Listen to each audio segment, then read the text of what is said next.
Hello everyone and welcome to the 13th episode of DualShockers WeebCast. I'm your host Giuseppe Nelva and this is our weekly podcast featuring Japanese games, anime, manga, Japanese geek culture, and pretty much all things weeb.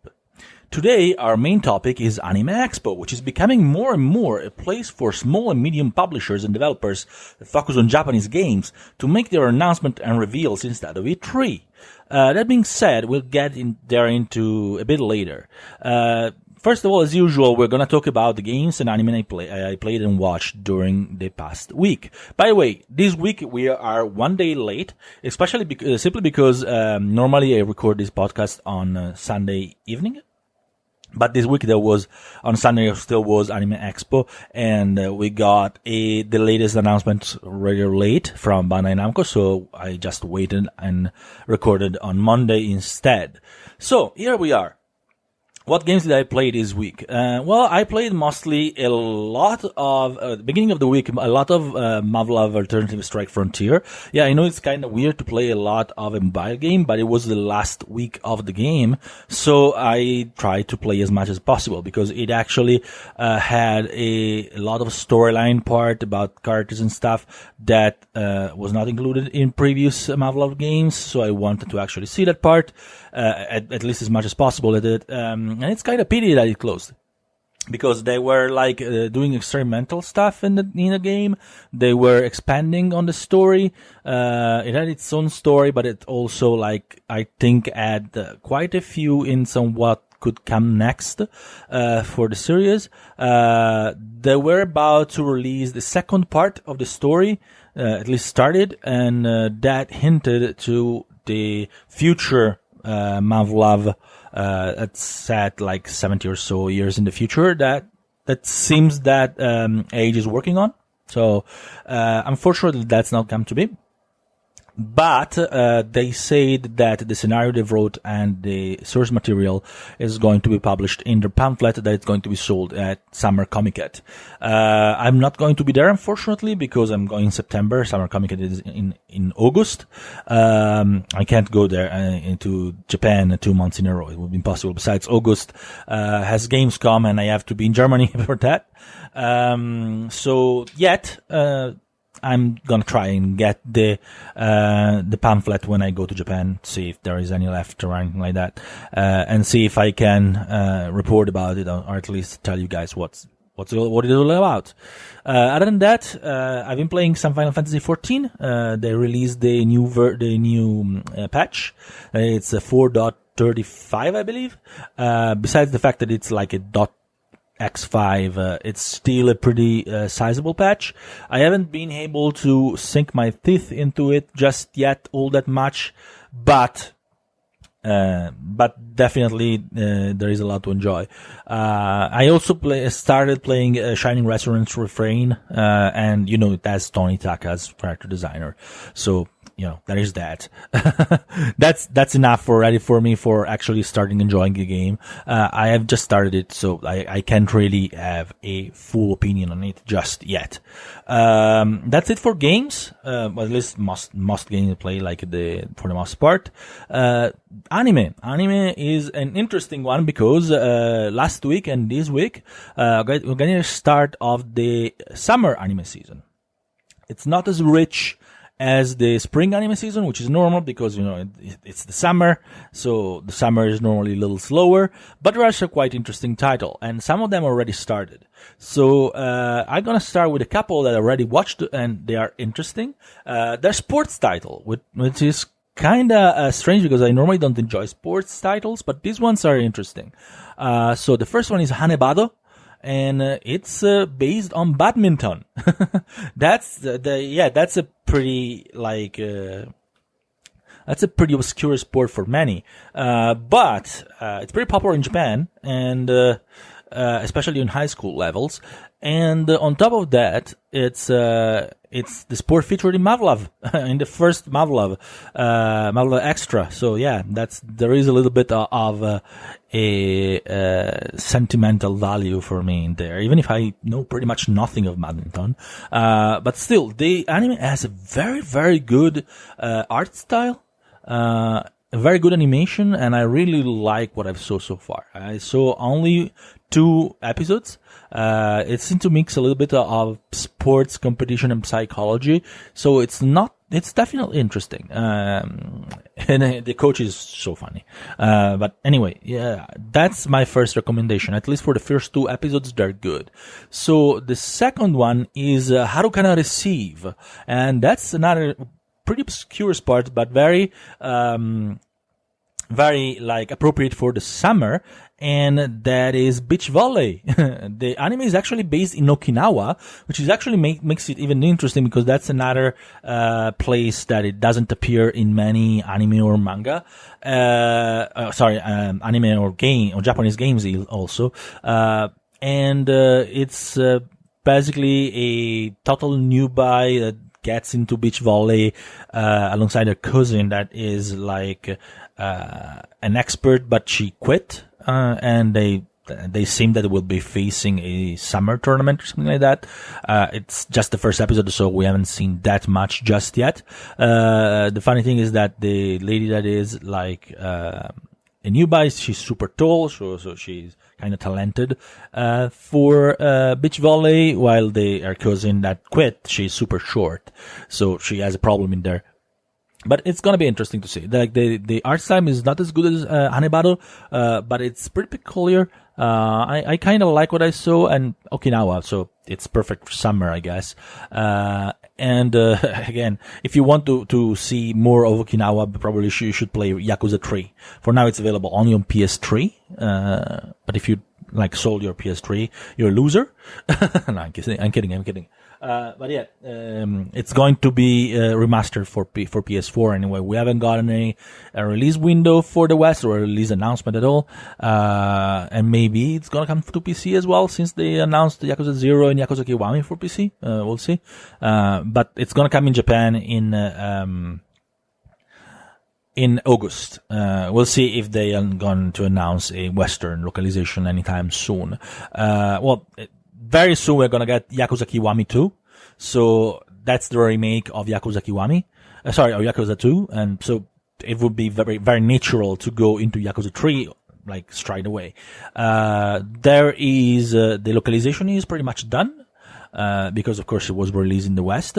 That being said, the PS3 version, that was released in the West was missing some content. So I guess they would have to localize that, because I don't think they would, with the current Sega policies and the current Yakuza fan base, I don't think releasing it censored or cut would fly. So that they would have still to do a little bit of work in there. So we'll see.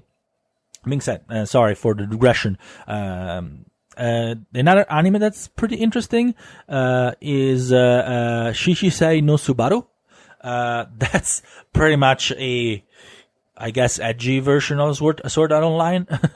But, basically it's based, there is a group of players in a virtual MMORPG that, in this one, if you die, you don't die in real life, but you get game over. It has permadeath. So basically, if you die, your card is cancelled, your account is cancelled, and it is deleted, so you can't play anymore.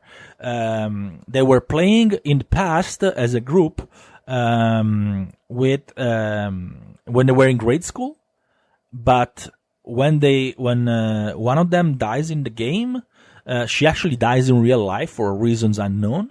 So there is a bit of a Sword Art Online in there. When the protagonist is in high school, he gets pulled into the sequel of or remake of this game, and because he abandoned it. Actually, the original game closed after the death of this girl for unknown reasons, and is pulled back into the remake or sequel of this game. And he meets this girl again, the girl that died, and the episode ends there. So I don't know how it's going to continue, but the premise is interesting. The graphics are a little simplistic, I guess, the visuals, but we'll see how it evolves. Then there is Yakurei no How to Seiyaku no Valkyria, which is another pretty interesting title. It's pretty heavy on the ecchi. Basically, this guy is summoned in this high school guy is summoned in a fantasy world to become the patriarch of the clan that is at war with other clans. And he basically uses his modern knowledge and his Wikipedia basically on his smartphone, because for some reason, through a magical item that summoned him on this like word of past or whatever. He doesn't really know if it's another word or the past. Through this magical item, basically his smartphone can still like get connection with the real world. He actually can call his childhood friend back at home. So it's kind of weird. But, and he can go on Wikipedia and get information that he can use in this world to actually communicate with, to actually like find things that are useful for his clan to dominate. Basically, it's kind of interesting, but we'll see. The premise also still is interesting, but it may be a terrible one. Like, it has all the trappings of a terrible anime, all in some interesting elements. So we'll see which direction it goes. Then there is Isekai Mao to Shokan Shoujo no Dorei Majutsu. This is also, and still kind of the same vein. Basically this neat gamer that used to be a super high level solo player in an MMORPG gets summoned in another world, and there he gets summoned with the same looks and powers as his alter ego in the MMORPG, and he's basically a demon king with like super overwhelming powers. So it's gonna be interesting to see where the hell it goes. Interestingly, like the ritual that summoned him was supposed to basically make him subservient to the two ladies that summoned him, but he has a ring from his MMORPG that reflects magic, so basically the two ladies become his slaves. So yeah, it's also a title that's very heavy on the ecchi, as you can imagine. But yeah, those are the anime that I watched so far of the new season. I recommend mostly Hanebado because that's the one that stood out to me the most, and Shichisei no Kusubaru also looks interesting. The other ones are interesting as well, but not something that I'm going to wholeheartedly recommend before I can see more episodes. And today we get the big event, at least for me, because Angolma Genkoku Kasenki is going to be aired, the first episode, and as I told you many times, and you're probably gonna read a piece on the site about that before, that's gonna be published before this WeebCast is going to be published. That's the anime that has based on the manga that has the same setting as Ghost of Tsushima. It's based in the Mongol invasion. Of course, it's not the same story, but if you're interested in Ghost of Tsushima and you haven't read, or even if you have read it, my article that explains the history behind it, or you simply don't know the history behind it, because you can definitely make your own research without reading my article, or if you just want to know more or to enjoy the setting, this anime is set into that. It's a different story again from Ghost of Tsushima. There is no direct relationship between the two, but honestly, what are the odds that a anime based on the Mongol invasion of Japan is going to be released just when we saw the reveal of Ghost of Tsushima? Because, and by the way, sorry, I had my air conditioning on. It's very hot. I just turned it off, so I'm going to like die here, but you probably heard a little bit of noise in the background before. Apologize about that. It's gone now. Sorry. But yeah, it's very interesting because like there has never been, to my knowledge, an anime series or a video game entirely based on the Mongol invasion of Japan. So this coincidence is like amazing.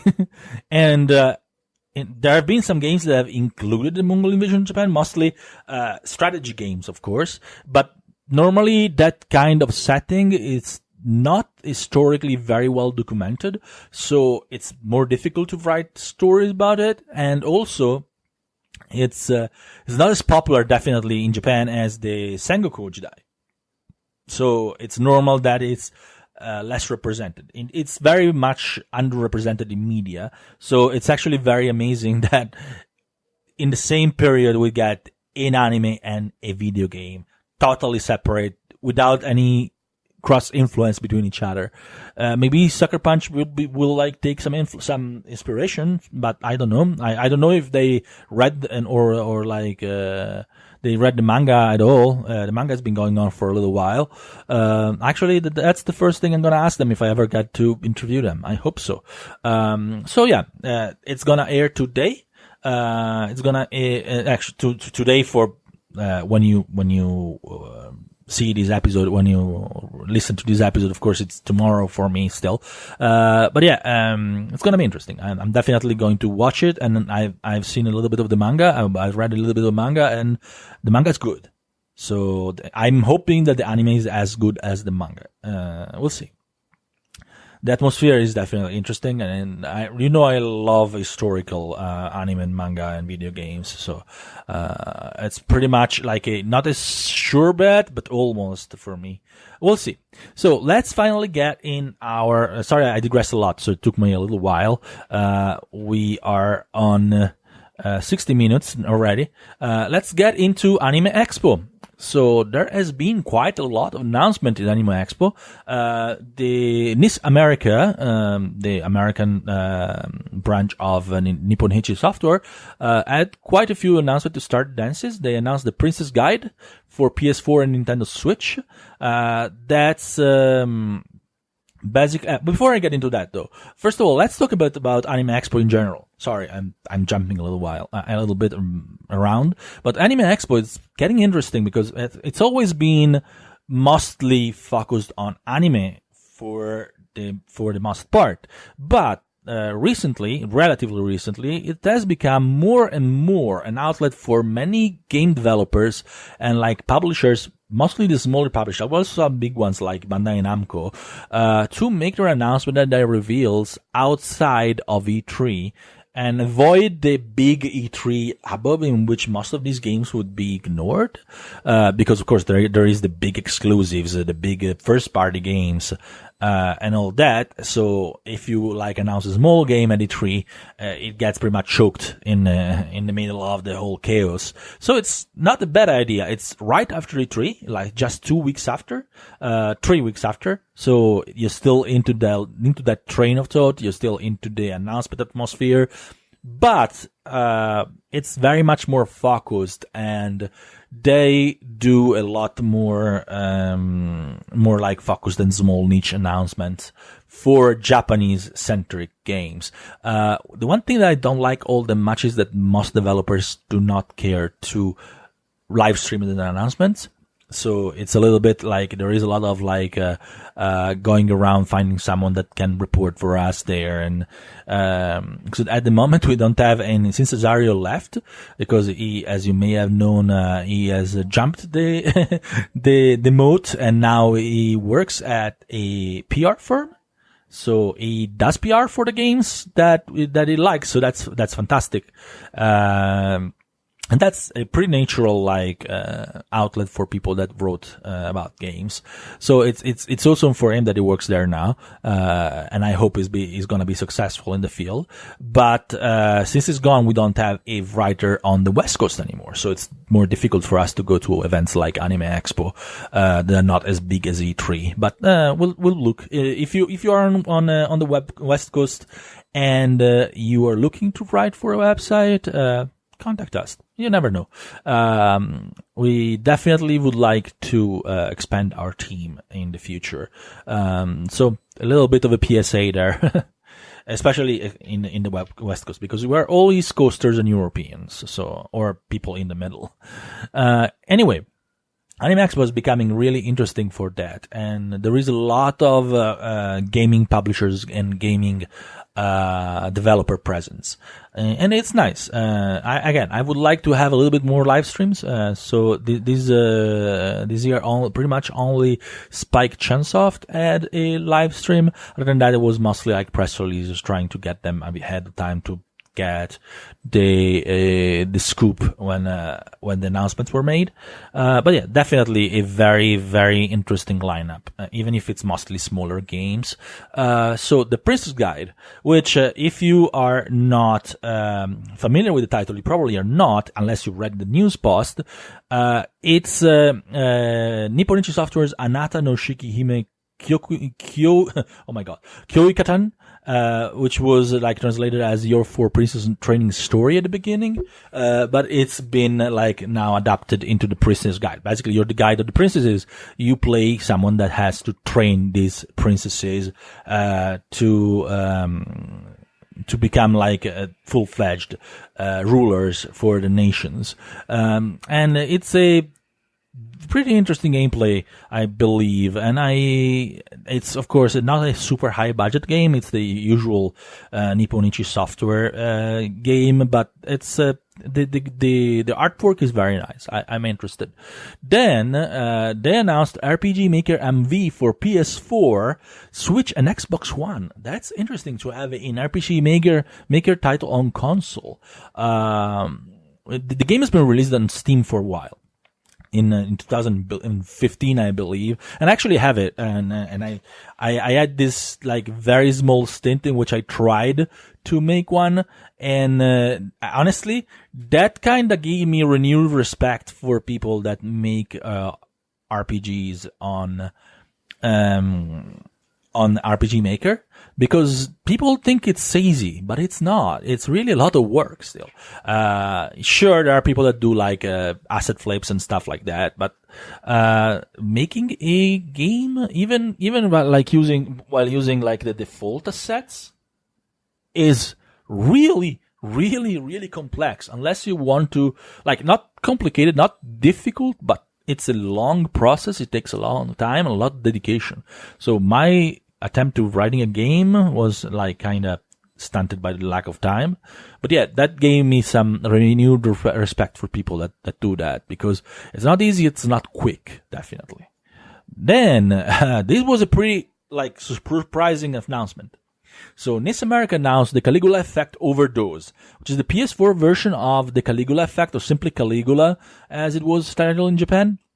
It was released for PS Vita, and they announced it for PS4, Nintendo Switch, and PC. The Japanese version was only for PS4, like this remaster for PS4. Of course, it was for PS Vita as well. But it's going to get a Nintendo Switch and PC port by NIS America. This is actually the interesting part. This is also a kind of virtual world-ish title, but more on the idle point of view. It's still kind of like Sword Art Online, but not like Sword Art Online in many ways. And it's much more psychological, I believe. I played just a little bit of the original because I didn't have to review it, and I didn't have the time yet. I'm just gonna play this one for PS4, or PC, depending on which one I want to get. But, the original one was not published by NIS America. It was published by Atlus USA. So Atlus USA kind of dropped the ball, and NIS America pulled up. It's gonna be interesting is they're going to just inherit the localization in some way. They're gonna have a deal between Atlus and NIS America. I don't know, but it's definitely interesting to see like a publisher switch on what is basically just a remaster of a game. There are some like new elements, but not many. So it's basically the same game with better graphics and a little bit of additional stuff. But it's not a big evolution, and the dialogue is the same. So I guess business-wise it would make sense for them to use the same localization, but I'm not sure if it's gonna happen or not. Depends. We'll see. Then, Labyrinth of Refrain Covenant of Dusk got a new trailer that showcased the cast. Well, that was just a trailer, nothing big in that. I'm not sure I like the English localization, the English voice acting, especially the little kid. Oh my god, that's grating. But we'll see. I actually honestly don't have an opinion just yet. But it's a typical dungeon crawling and JRPGs. So, if you like that genre, you probably like this one. The visuals, the artwork especially is very good, and I really like that. We'll see. Then, they also got another character trailer for Disgaea 1 Complete, which is the remaster of the original Disgaea Hour of Darkness. The trailer was focusing mostly on Flonne and on the other angels, but yeah, it was mostly just a character trailer, nothing big here.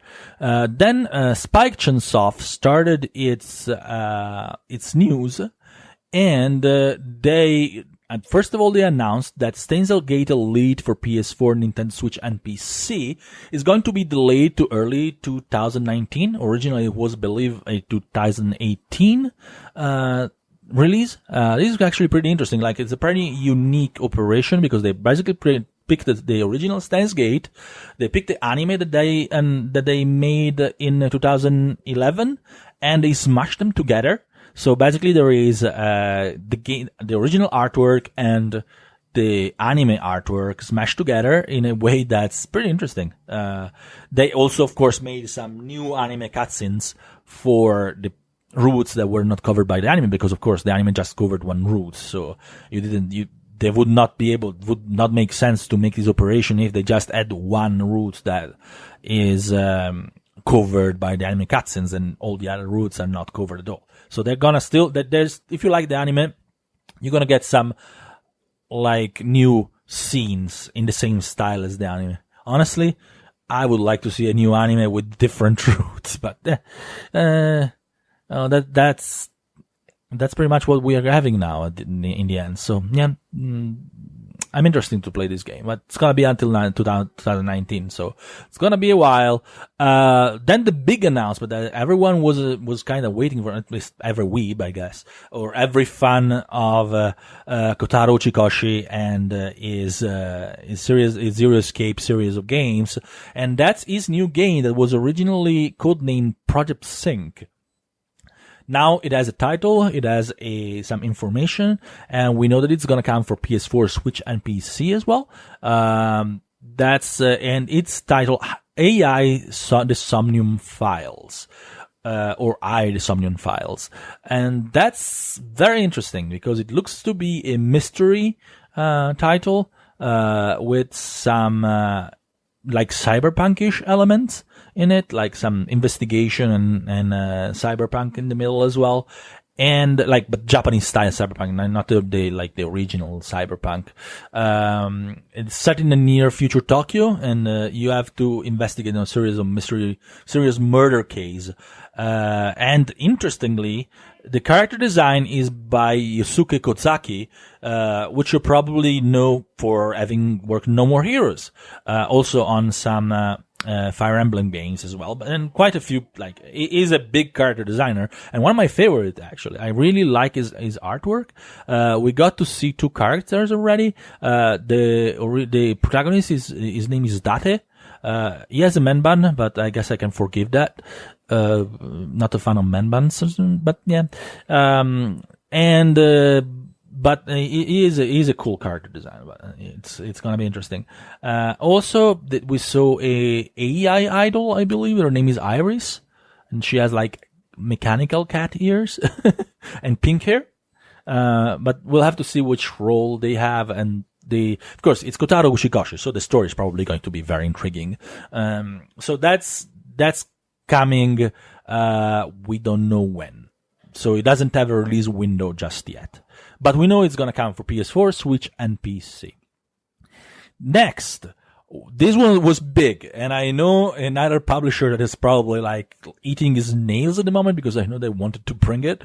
But Spike Chunsoft is going to bring West the A Girl Who Chants Love at the Bound of This World, which is a remake of a very, very old visual novel that was originally released on the PC 98 and then on the Sega Saturn and PC, but that was 1996, I believe, like a million of years ago. And in Japan, they released this remake in the spring of 2016. But this big one, like it's by Lake Hiroyuki Hano, and it's a great story, a very, very good art style, and it's a real classic. So it's great that it's coming west. I'm very happy to see it. I'm definitely gonna play the hell out of it. It's gonna come for PS4 and PC. It's missing the PS Vita version, unfortunately, because in Japan they released it on PS4 and PS Vita. They also got some ports of other platforms there, but in the West it's coming for PS4 and PC, at least for now. And it's coming in 2019, so there is still a bit to wait. This is a super classic, and I'm super happy it's coming west. I'm really, really, really overjoyed. I can't wait to play it. Then, still Spike Chunsoft had more. Yeah, quite a bit, actually. And we got a release date for 428 Shibuya Scramble, which is a very interesting visual novel title adventure title, because it's designed by Koichi Nakamura and directed by Jiro Ishii, first of all. It was released originally for Wii in 2008, and it got a PS3 and PSP version in 2009, but it never got West. So, we're finally getting the West for PS4 and PC. Actually quite close on September 4th. I'm probably going to be able to play this before I go to Japan. I'm going to go to Tokyo on September 13th. I'm going to be there on September 14th because, of course, it takes a long time to get to Tokyo from here. It's going to be my 12 hours and a half flight. But it's based on real world. It's based on Shibuya. The title, if you're wondering, is based on Scramble Crossing that's very popular in Shibuya, the one in which there is thousands of people that cross every time the light gets green. And I'm very, sentimentally tied to Shibuya. I really love the area. So I'm gonna love this game. It's interesting because the visuals are all live action. So it's not your usual visual novel. Definitely not your usual visual novel, but it's a title I'm very interested in. I'm really gonna love finally getting to play it. And, so yeah, that was an interesting one. Then, Arc System Works finally revealed, Kill la Kill the Game, the game adaptation of the Kill la Kill anime, which is titled Kill la Kill the Game If, and it will be for PS4 and PC. We got the first full trial with gameplay. If you're not familiar with the Kill la Kill game anime, what's wrong with you? It's probably the most successful game anime by Studio Trigger. And the game is coming in 2019. It seems to be some kind of arena battle action game, but it's not yet easy to understand how the hell it plays. The genre is simply described as KLK battle action. We just saw, the two protagonists in action, but there seems to be more characters, of course. And it seems that it will be an untold story. So it will not be reproducing the story of the anime, but it's coming, the first playable title is gonna be at Evo 2018. So I guess it's very fighting oriented, because if you present the first playable debut of a game at Evo, that's pretty much the game you're playing. So, it's gonna be interesting. By the way, the development is not by Arc System Works itself. It's, so don't expect Dragon Ball FighterZ, or their 2D style, which would be so good if it was 2D, it's 3D. But it's developed by A+, which is, the same studio that works on Studio Trigger's, Little Witch Academia Chamber of Time. So they're pretty familiar with working with Studio Trigger, so there is that. Little Witch Academia was a pretty good game. It wasn't an exceptional game, but it wasn't a bad game. Definitely if you look at anime games, it's on the upper echelon. Not the exceptional ones, they're the pretty good ones, which are not exactly the norm. So hopefully this one will be from pretty good upwards, hopefully. We'll see. Then, we get into the visual novel stuff more heavily. Oh, by the way, sorry. Since they made the announcement on a different day, I forgot to talk about that because it was later. So they announced the release window for the West for Zanki Zero Last Beginning, which is the new dungeon-crawling JRPG from the authors of Danganronpa, and it's very dark and weird and psychological. It's from Danganronpa's people, so come on, you know what it is about. But it's gonna come in North America and Europe for in spring 2019. So there is still quite a bit to go. The game is coming to Japan really soon. Like in the next few days, actually. July 15, actually. So it's like 5 days from now. So they're gonna take their time to localize this one. But it's gonna come for PS4 and PC. So it's losing again the PS Vita version. So no surprise there. And it's coming in the spring. So there is quite a bit of time. Spring 2019 is looking up for Japanese games. So now, let's get into, the visual novel realm. So Frontwing, announced Iceland for the West, a Steam release of Iceland. That's gonna come, like, when is it gonna come? Sorry, I forgot. This summer. So there is summer released. It was announced, it is coming in Japan only on PS4 on June 28th, and was released, for PS Vita in 17, sorry. But this one is for Steam and it's gonna come, in the summer. Iceland, it's a very interesting visual novel with a very interesting art style. It's pretty nice. They also announced a couple of like ecchi-ish title, but which is Lokalov and Lily Tales, and both of them are going to be released in on Steam as well. But they're gonna get the usual 18 plus game patch distributed separately. So if you don't want the cut version, you're gonna be able to play the uncensored version with the patch as usual. And they also announced the anime adaptation of Grisaya Phantom Trigger is gonna, the English version is going to be aired later this year, with the Blu-ray sets that are going to be available as Kickstarter rewards. So, moving on, we move to, Axis. Axis, which, has come a little bit like small in this Anime Expo, I guess. They announced Deathmark, which we know as Sheen, that was released in Japan as Sheen, and will come for PS4, PS Vita, and Nintendo Switch, with pretty much the same platforms as in Japan. So it's not losing anything there. And it's getting the PS Vita version, so thank you, Axis. Vita still means life. A little bit.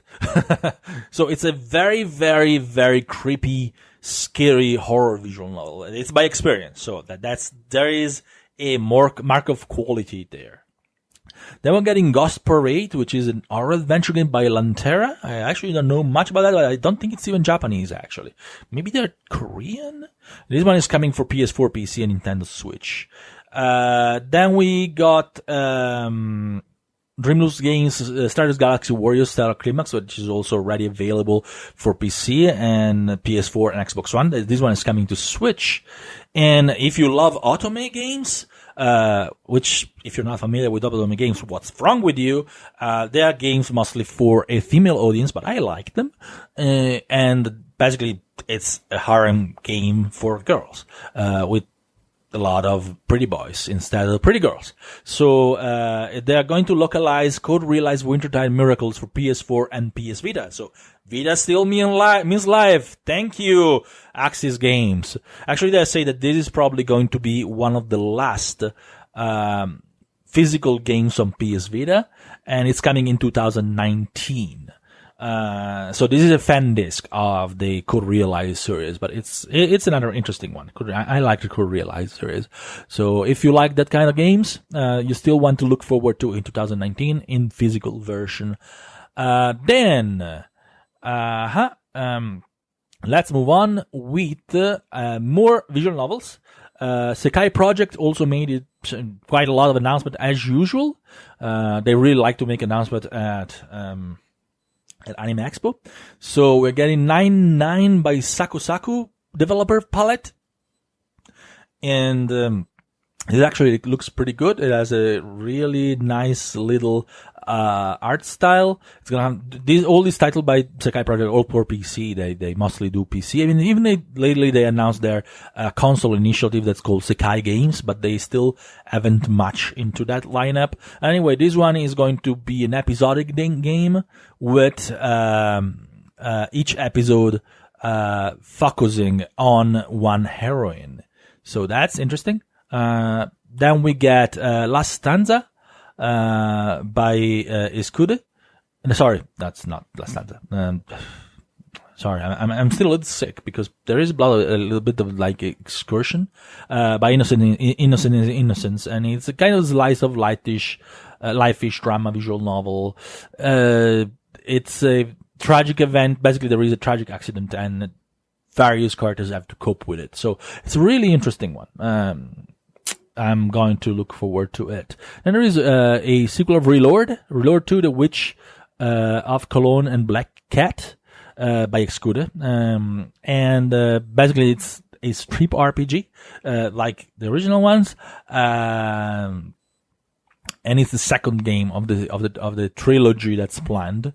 And there will be a 18 plus version because originally this was an ecchi title. And it will be distributed as usual, Sekai Project as their alliance with Denpasoft. So the 18 plus version will come, from Denpasoft.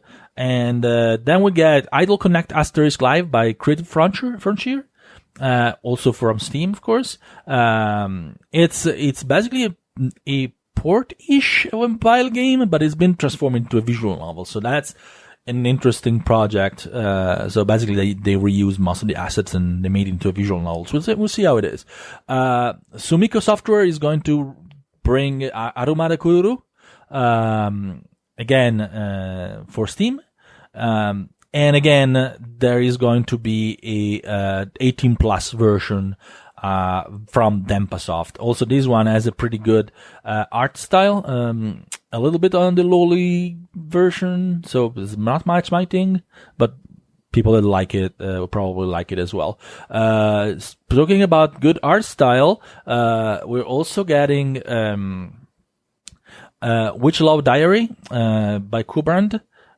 Which is the original title is Majokoi Nikki, which is probably the title which you know it if you love visual novels, and that is also a interesting like magical Majoko style visual novel.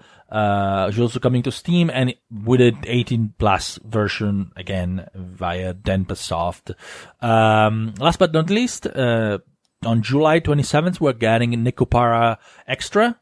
And that's the prequel, Fundisk-ish, release of Nekopara, which is basically going to focus on when, Chocolate and Vanilla first get into the protagonist's household and pretty much how they adapt to it and everything like that. That's also for PC. Interestingly, the Nekopara Volume 1, by the way, has been delayed for most platforms and regions to later this summer. It's been released only, I believe, for Switch in North America, and it's been delayed in Europe for Switch and worldwide for PS4 to later this summer. I don't know why. They didn't say. They say various circumstances. I wonder if it has to do with certification. We'll see. And anyway, if you want to enjoy the Nekopara series on console, for now you can play it only if you're in North America and on the Switch, or if you use a North American account on the Switch. Then we move to Manga Gamer. So you know that there is most of these is spicy stuff. So first of all, we start with non-spicy stuff, which is Lil Isle. I think that's how to pronounce it. Rainbow Stage by Particle. That's actually a Yuri visual novel, but it's a all ages visual novel. So that's a very nice art style, but it's certainly very niche. I'm interested, so I'm going to play it but when I get time, because visual novels take a lot of time to play, but it's coming. I don't believe they announced the release window for this one. Actually, they didn't announce a release window for anything, if I'm not wrong. But they announced game, but did not announce the release window. Moving into spicier stuff, especially if you like BL stuff, boys love, so boys loving boys. They announced, Lucky Dog 1, which is a really brutal-ish 18 plus game, definitely 18 plus, by Ten and Oji.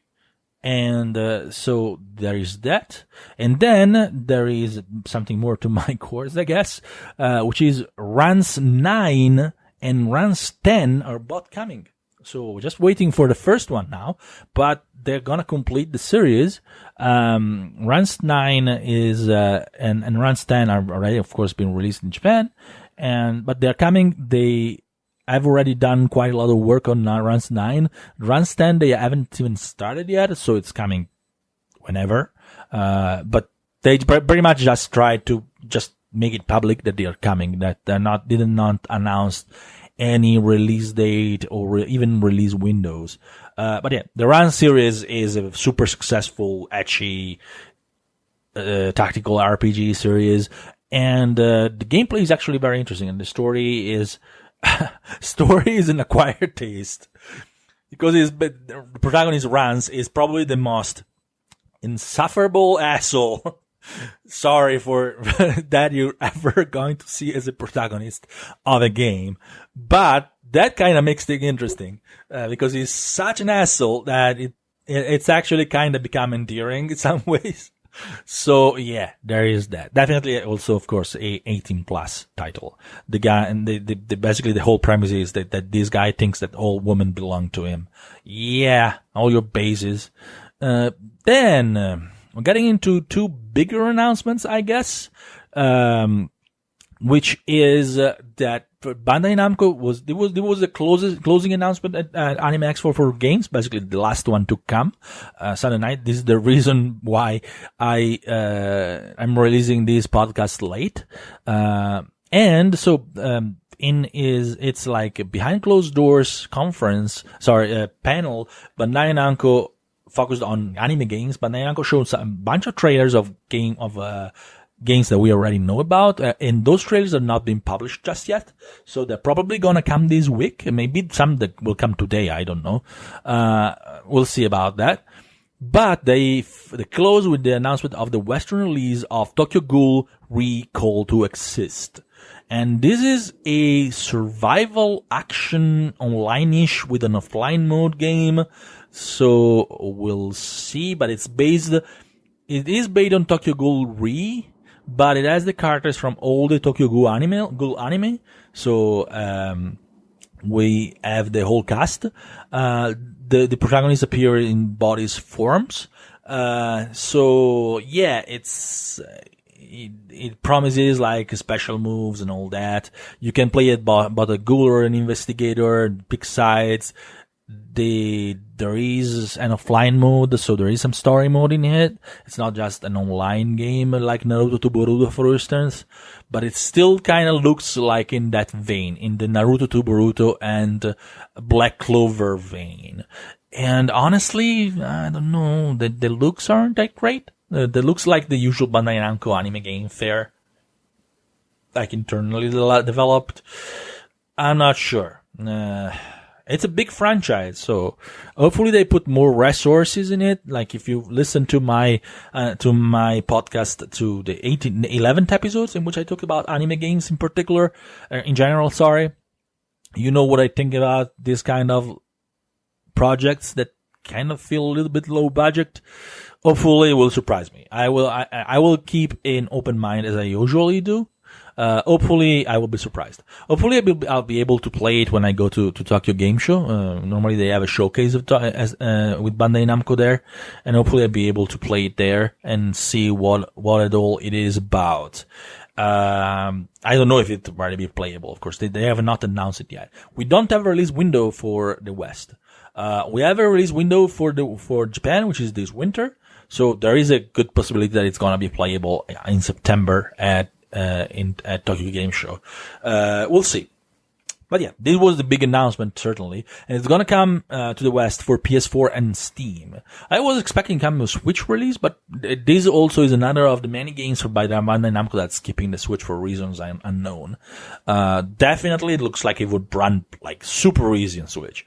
I will see.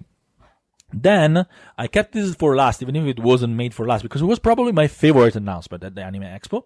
And that's, Death and Request by Compile Art is gonna come to the West. And it's gonna come to the West in early 2019, only for PS4. Compile Art does not seem to be very keen on adding other platforms, at least not at launch. Like Black Rose Valkyrie or Dark Rose Valkyrie, whichever you want to use, was released first on PS4 and then it was ported later to PC. So this does not mean that it's a PS4 exclusive that will never come to other platforms, but at least at launch it's gonna be only for PS4. I really love these games' graphics and visuals.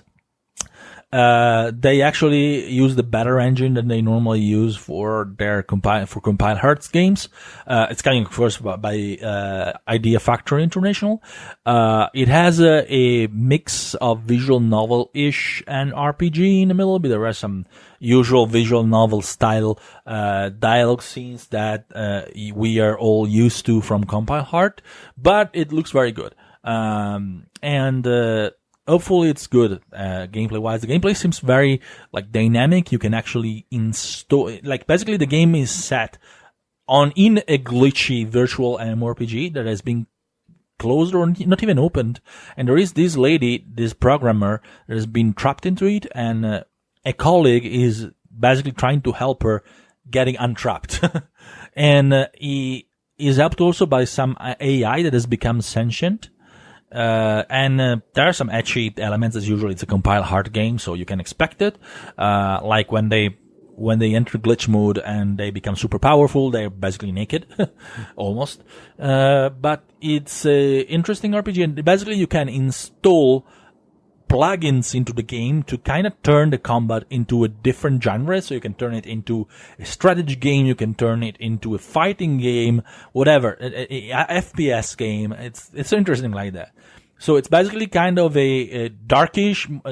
There is a lot of horror elements, so it's a much darker version of Sword Art Online. Basically, again, it looks like we're getting the virtual MMORPG is basically becoming a genre of its own.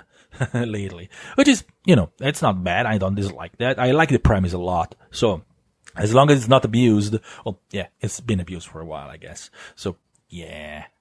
Well, we'll see. Anyway, that's it for Anime Expo. It was definitely an interesting show. And since we're now approaching the 52nd minute of this podcast, and I'm going along as usual, I thought since I'm alone, I would be able to, not go long anymore, but yeah, nah. So let's move on. Let's move on to the news real quickly, because of course most of the news came from Anime Expo, so there is going to be a limited amount of Japanese news from other sources, in the last week. First of all, we got a release date for Shenmue 1 and 2 HD Remaster. It's gonna come on August 21st for PC, PS4, and Xbox One. So, finally, great. Then, Bandai Namco announced its lineup for Gamescom. And it's part of his lineup, because they say they're gonna have 11 playable titles. Maybe they're gonna have one of those, and they announced actually 8. But this was before the announcement of Tokyo Ghoul. So maybe we're gonna have Tokyo Ghoul as well? I don't know. But the games we're gonna have for sure is gonna be Jump Force, Soul Calibur 6, Dragon Ball FighterZ for Nintendo Switch, One Piece World Seeker, so the open world One Piece games, Code Vein, Ace Combat 7 Skies Unknown, My Heroes 1 Justice, which is My Hero Academia, of course, and Naruto 2 Boruto Shinobi Striker. The one I'm looking for is the most, of course, if you know me, it's Ace Combat 7. And from the hints that were provided by the producer, I'm guessing we're gonna get a release date. This is my guess. I have no insider, as usual. I always put this in front. I have no insider sources, so no one told me but I'm believing there is going to possibly be a release date announcement at Gamescom, and I'm looking forward to it a lot. So you know how much I love Ace Combat, so you know how excited I am. Oh, speaking of Anime Expos, I forgot, and another thing that was shown was it's kind of Japanese-ish, is that Lab Zero Games showcased the opening animation of Invisible, their JRPG style RPG, but the Japanese part of it is that the opening animation is by Studio Trigger, the studio behind Kill la Kill and Little Witch Academia, and you can see a part of it on the side. It's really, really good. Anyway, and this was kind of in the middle between the Disney Week's news and Anime Expo's news, I guess. But yeah, that's something that you shouldn't miss. I already talked about Necopara's delay on consoles. Then, let's see what's next. We saw some card trailer for Code Vein. So far, we saw Mia Karnstein, Yakumo Shinonome, and Luis. I'm guessing they're gonna continue with them. They announced Athena for Warriors Orochi 4. So the second Olympian that's gonna come to the game. There is going to be 5, I believe, playable Olympians. The first is Zeus, the second is Athena. Then I'm guessing I'm gonna get the classic Apollo, maybe. We'll see. Hermes, we'll see. I don't know. Whichever they decide. We got some new screenshot for God Eater 3, introducing a new character. His name is I remember only the Japanese version. Zeke Pennyworth. All the main characters called Pennyworth because they're not siblings, but they come from the same port, and the name is taken from that port. And they also present a new Origami named Barbaros, and some Origami that come back from other games. So that's an interesting title. Also, I'm looking forward to it. Still don't have a release window for the West or even for Japan. Then we got something a little bit disappointing, I guess. Lei Fang has been added to Dead or Alive Extreme Venus Vacation. But, as usual with new characters, it has become kind of tradition, she's only behind a paywall. So, unless you're willing to pay at the moment, you have no way to get her. And pay a lot, because the gacha probability to get her is 0.77%. That's fucked up. Honestly, DMM, what the hell are you thinking? But I guess this kind of thing sells, so I guess they think they can get away with it. So far they have. But yeah, the previews, they introduced 4 new characters since launch. The original one, was included in the game, so you could get it from the get-go even if you didn't pay. And you had a Luna, and Luna got out of the paywall pretty quickly. Then they released Tamaki, and Tamaki has been released months ago, and she's still not available unless you pay. And she's at the moment she's not available at all. They actually removed her from the gachas, which is sad because I really liked her. But I hope that Lei Fang goes the route that they use for Luna and not the route that they use for Tamaki, because I don't know. I'm not, honestly. If the odds were honest and fair, I would maybe sink some money into it. But with these odds, I'm not going to go to do a gacha with 0.77%. It's not even possible. So yeah, if she gets out of the paywall, good. Otherwise, I'm not going to hold my breath. I'm not gonna get Tamaki at all. I didn't get Tamaki, and who cares? So, what else? Oh, yeah. New characters. I forgot about this also. This was from Anime Expo, actually. They announced new characters for, a new character for SNK Heroines Tag Team Frenzy. And that's Mui Mui Dragon Gal from the pachinko game Dragon Gal. She recently, came out from, on King of Fighters 14, so you're probably familiar with her there, but she's actually originates from one of SNK Playmore's pachinko slot machines. There isn't much about that I feel like talking about. She's a cute character. We'll see. Then we got a new reveal for Soul Calibur 6, a new character, and it's a new returning character, and that's Talim. And she looks fantastic. I'm really, really looking forward to that. So, to playing her, even if I'm still gonna main Secret, because Secret cheesy enough that I can actually win with her. But I really love how Talim looks in this game. Then they announced a new release date for My Hero Academia Wants Justice, or My Hero Wants Justice. I can't bring myself to call it My Hero Wants Justice. It's a terrible title. Anyway, that's coming on October 26th. And for PS4, PC, Xbox One, and Switch. They also reveal Gran Torino, the old retired gentleman hero, and muscular villain. So we got 2 more characters there. Then let's see what else was there. Okay, I already talked about it. Mobile Alternative Strike Frontier closed, and that's sad for me. But they promised that Mob Love isn't over as a series. It's gonna continue. That's something that we already knew because the Tokoki Yoshimune, the author of the series, told us in our interview.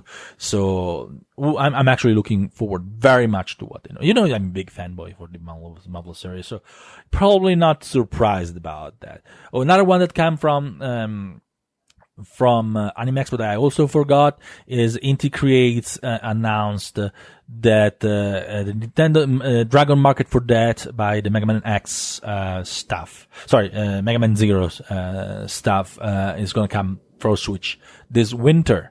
So that's another one for the winter season. That's pretty good. Then we got a new reveal of a character for Black Clover Quarter Nights, and that's Klaus Lunettes, and I guess his name comes from the fact that he wears glasses, because Lunettes is glasses in French. I don't know, actually. Probably. Then we got a demo for Yakuza Kiwami 2, a new story trailer, but the demo is the big one. So if you want to play Yakuza Kiwami 2 in English and try the demo, you should go to the PSN and try it out, because it's a great demo. It's very extensive, and it's a very good demo. There is a lot to play. I definitely enjoy it. Then we got some new screenshot for Nelkin, the legendary alchemist atelier of the New Land, which is basically this city building RPG-ish game in the Atelier series. The return of it, it's kind of an all-star game, because there is a ton of legendary alchemists for past games that make a comeback. So yeah, that's pretty interesting. I love city building games. So if the gameplay is deep enough, I think I'm gonna enjoy this one a lot. And hopefully we get a localization announcement. The Koei Tecmo loves to make localization. Koei Tecmo did not make any announcement at Anime Expo, but they love to do localization announcement at Tokyo Game Show. So we are possibly gonna get a localization announcement there. This is maybe the potential to be less niche than the usual Atelier games, so because it's a city builder, so it's kind of a sim-ish game. So yeah, there is potential, hopefully. Then the publisher behind the Mudlove series were branded into Anchor, and actually. It's a funny story, because their name before was Ixtel. I'm not talking about Aja, which is the developer, but Ixtel, which is the owner of Aja, behind it, and basically it's the parent company of the studio. And finally, they kind of rebranded from a name that was really difficult to pronounce. I'm not even sure if I pronounced it right. Into one that's much easier. Anchor is much easier to pronounce, of course. They have a new president, which is also interestingly the person that actually translated the interview I did with Koki Yoshimune earlier this year. He knows English really well, which is awesome for a Japanese businessman. And he seems to know his stuff. I didn't talk to him very much, but I'm actually hoping to in the future. And the funny thing is that when I visited Ixtel, because the interview was at Ixtel headquarters, which is kind of a torture, because I was waiting for the interview, and they put me in a conference room with the whole series of the Volks action figures of the Mavlov mechas.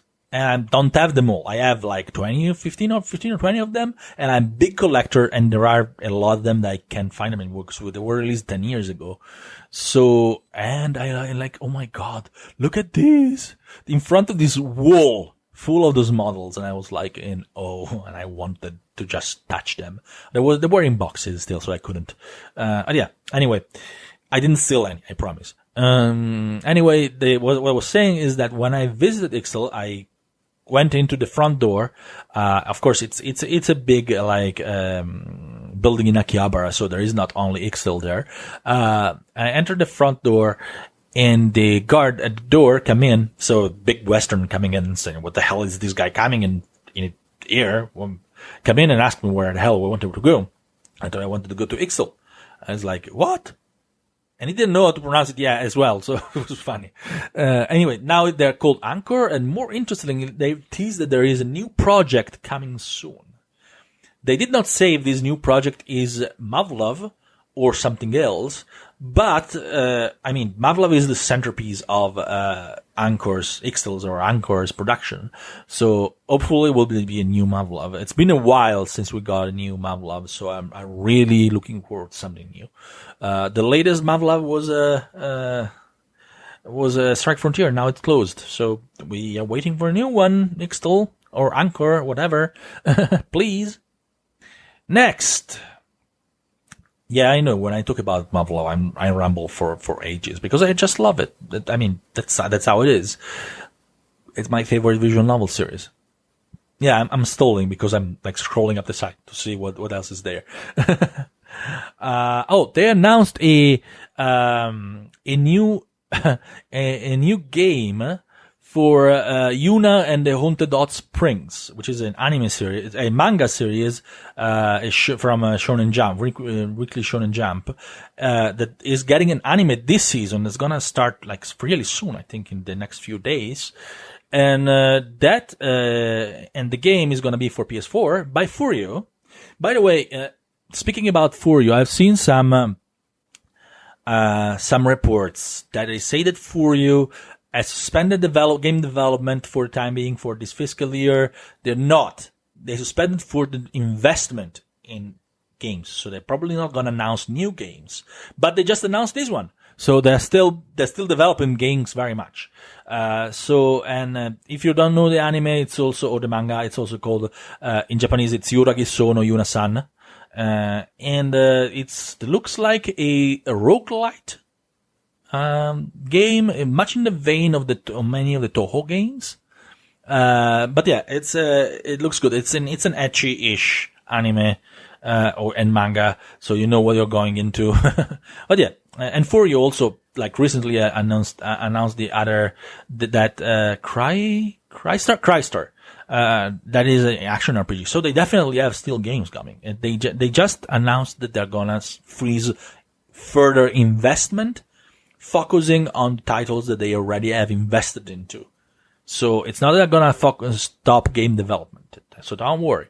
The reports you've seen about that say they're gonna stop game development, those are incorrect. I guess some people don't know how to read Japanese, or they just use Google Translate. So yeah, there is that.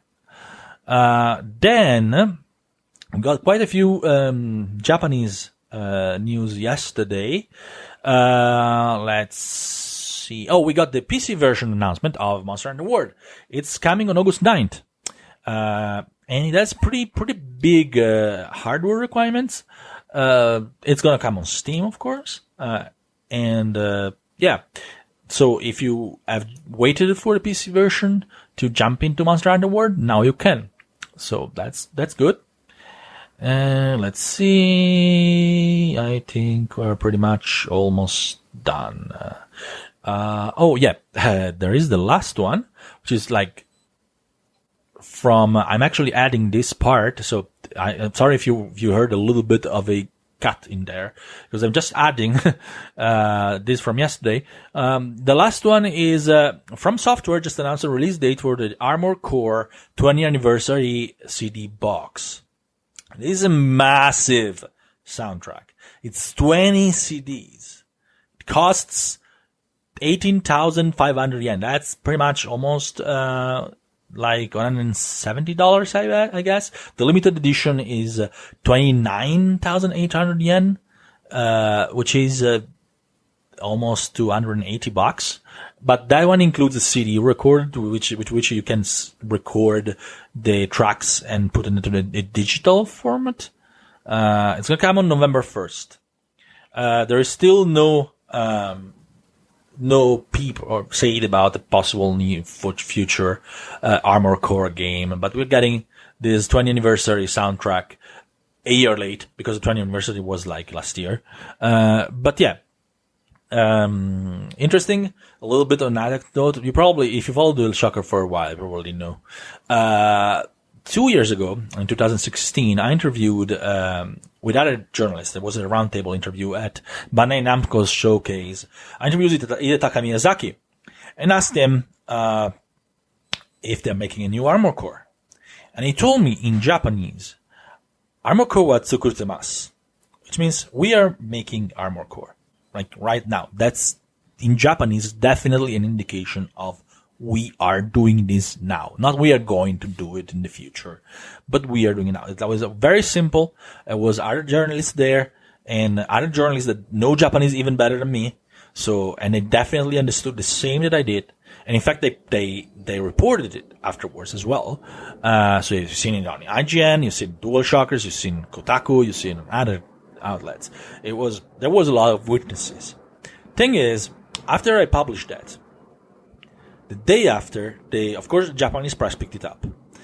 And From Software immediately sent a press release to Japanese press, only to Japanese press. They never sent us anything, saying that Miyazaki-san did not mean that.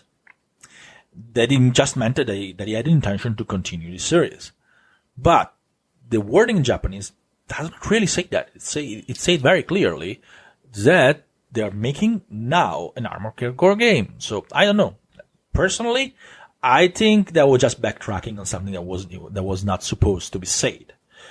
But you know how these things go, and they retracted. But according to me, they are making a new Armored Core. This is my opinion.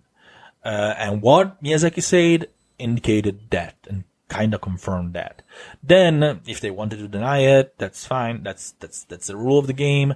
But that's my opinion. So I'm looking forward. Hopefully, they're really making another one, and I'm looking forward to it because I really love the Armored Core series. In the meanwhile, we have Daemon and Ex Machina by pretty much the same people. So on the Switch, so we're still getting some Armored Core-ish action. But yeah, anyway, this is it for today. And I hope you enjoyed it. I know I went a little long, but we had a lot of news from Anime Expo, so I hope you will forgive me. As usual, if you like this podcast, please like and subscribe on YouTube, subscribe to the podcast on iTunes or anywhere you listen to it. And if you don't like it, please, you can put a thumbs down if you like. Yeah, I know, I kind of copied Jack's Frags on this one. But I like his videos, so I guess it influenced me a little bit.